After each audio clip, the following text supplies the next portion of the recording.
Мы знаем, что недавно к нам пришли неприятные новости из соседнего Дагестана, и многие потеряли дома, потеряли имущество, и некоторые из них погибли. Инна лилляхи ва инна илейхи раджиун.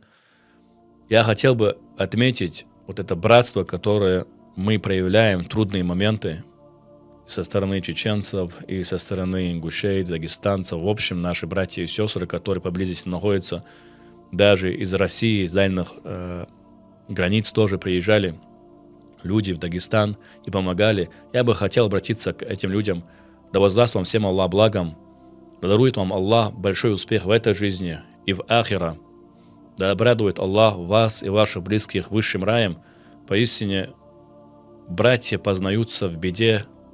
Братья познаются, когда тебе нужна помощь, когда они не отворачиваются от тебя. Как сказал Мухаммад, саллаллаху алейхи вассалям, наш любимый пророк, саллаллаху алейхи вассалям, мусульмане как единое тело, в хадисе, как говорится.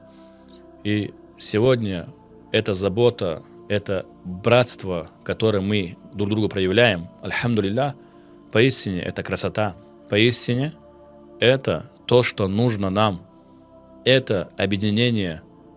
Так и должны поступать братья и сестры, мусульмане, так и должны поступать.